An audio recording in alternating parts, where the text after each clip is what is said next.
Welcome back, everybody. Before we get into the review, I'm doing my continued shout-out to the Animal Rescue League of Boston for the Christmas season.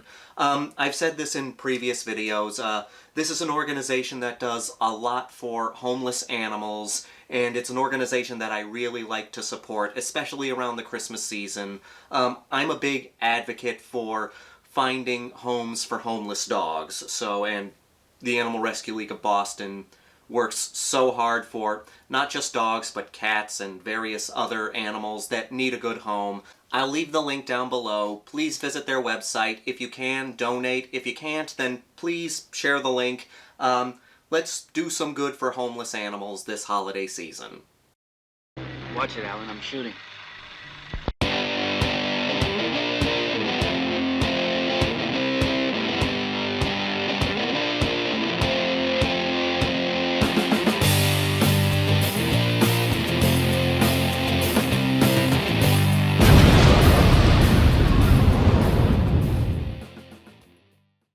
Silent Night, Deadly Night.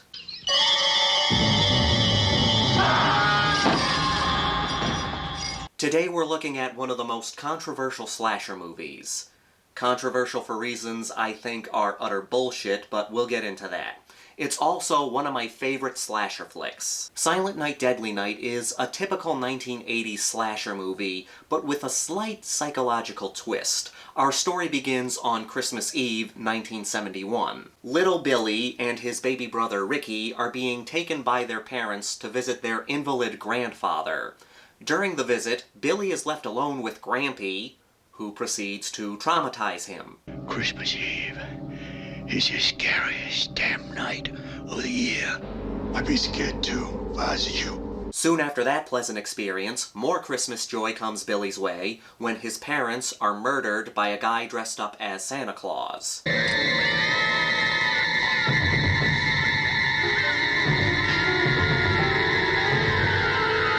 Flash forward a few years, and Billy now lives in an orphanage. He's developed this extreme fear of Santa Claus because what makes matters worse is the orphanage is run by a sadistic Mother Superior who constantly punishes Billy for being naughty. And by naughty, I mean being traumatized by the fact that his parents were murdered right in front of him. Hate that woman. All these events have caused Billy to develop this twisted idea of what Santa Claus is, what's right and what's wrong. He starts thinking punishment is necessary in life. Flash forward again, and Billy is now 18. The nice nun at the orphanage has helped him get a job at a toy store. Everything's going well until Christmas comes around. Billy starts going through his annual tradition of having flashbacks to when his parents were killed, and then the toy store Santa can't come into work on Christmas Eve. So guess who's playing Santa? And just remember, be jolly. Lots of ho, ho, ho. And try not to scare the little bastards. Billy is forced to wear the Santa costume. All his childhood trauma comes rushing back. He snaps and goes on a killing spree, murdering people he thinks are naughty.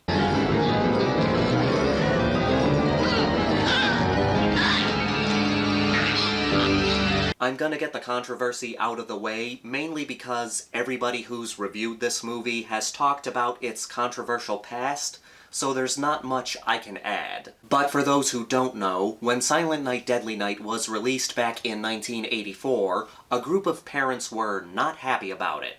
This was a movie about a killer Santa Claus, so there were some parents, let me rephrase that, there were some crybabies out there who didn't want their children to be afraid of Santa Claus. You people have nothing to be proud of, even if you made a few bucks off of all the negative publicity. Your profits truly are blood money. I would like to hear them explain to their children and their grandchildren that it's only a movie. Yeah. Kids love Santa, and these people were not gonna stand by and allow this R-rated horror movie that wasn't made for kids traumatize their children and ruin Santa for them. Here comes Santa Claus, right down Santa Claus Lane. Now I know what you're thinking.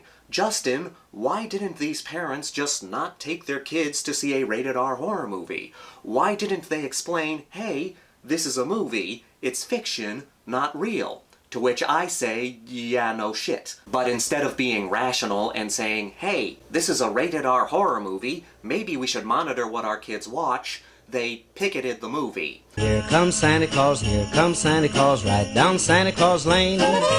Now, I've said this before, I have no problem with kids watching rated R horror movies. I watched rated R movies when I was a kid, many of my friends watched rated R movies when they were kids, and I know a few kids that have watched rated R movies and are perfectly fine. If your kid can handle them, let them watch.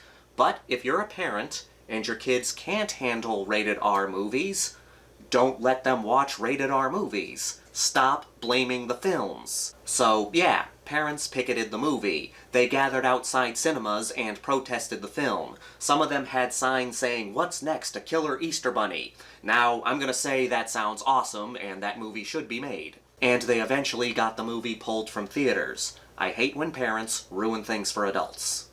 You see Santa Claus tonight? You better run, boy. When it comes to psycho Santa Claus movies, I'm a bigger fan of Christmas Evil, which came out in 1980. But Silent Night, Deadly Night is still a fantastic slasher, and for me, it stands out amongst the many slasher films we got in the 80s. I love Silent Night, Deadly Night for the same reasons I love Maniac. In both movies, the main character is the killer. I want to be good. I meant to be naughty. I'm sorry. Don't punish me. Don't punish me. Please. What I especially like about Silent Night, Deadly Night is we see what caused Billy's psychosis. He's one of the more tragic slasher villains. This is a kid who saw his parents murdered by someone dressed up as Santa Claus. He needs psychological help, but what he gets is a nun who has a twisted way of doing things. Billy has clearly been traumatized by witnessing the death of his parents, and this Mother Superior thinks the best way to handle this is by punishing him. Punishment is absolute. Punishment is necessary. She beats him for seeing two people having sex. When he has a nightmare about the murder of his parents, her solution is to tie him to the bed. Please let me up. Sister Margaret. Let me out. Leave him alone. She constantly tells Billy that punishment is absolute when we do something wrong. But again, the only thing Billy did wrong is suffer trauma from watching his parents get killed by Santa Claus. Who knows, if Billy had gotten the help he needed instead of being physically and psychologically abused, he might have turned out different. You're being naughty. Right on Santa's lap. I don't bring toys to naughty children. I punish them severely. When Billy snaps and goes on his Santa sleigh, hooray for puns, it becomes more of a straightforward slasher movie. We're watching people get killed in various ways, but it's done through the eyes of Billy, killing people he thinks are naughty. But because of the warped way this idea was hammered into his brain, he doesn't just go after assholes. He kills innocent people too. Thank God. One of the most notorious scenes involves Linnea Quigley, and we all know what that means. Breasts. Linnea is lovely as always, and it leads to a great kill where she's impaled on a pair of reindeer antlers. Punished! Punished! Punished! The kills are solid, and the practical effects are great. A few of them have a Christmas flair to them, and I have to give credit to the movie for taking advantage of its idea. Silent Night, Deadly Night has all the traits we love in 1980 slasher movies, but it has a little more of a punch because we get to see Billy's backstory and how he was twisted into this killer Santa. It helps the movie stand out a little more. And with that, let's get to the Grindhouse rankings. We've got a body count of 13. The kills consist of, but are not limited to, gunshots, slit throats, decapitations, and getting impaled on deer antlers. It reaches the slasher requirements with a high body count, an interesting killer, plenty of nudity, and a variety of different kills. There's a good amount of nudity in this film. It has Linnea Quigley, so that should go without saying. Billy is a good slasher villain. He's a tragic character that was pushed down a dark path. I like the fact that we see what made Billy into a killer. I do think ambiguity works better for horror movie villains, but I also like when a horror movie is given a psychological edge. The movie takes full advantage of its Christmas theme with its setting, its story, and its Christmas-themed kills. The movie can be a little hard to watch in the beginning because it involves child abuse, but that adds to the tragedy of the movie. And there's a good pace. The movie is only 84 minutes long, but nothing feels rushed.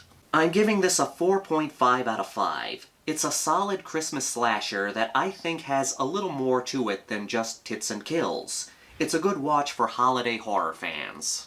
As always, I want to thank everyone for watching and supporting my channel. Please leave a comment down below. Let me know your favorite scary Santa Claus. This is the Maniac, here to remind you that the Grindhouse will never die. Now I want to see a killer Easter Bunny movie. Well, there is that.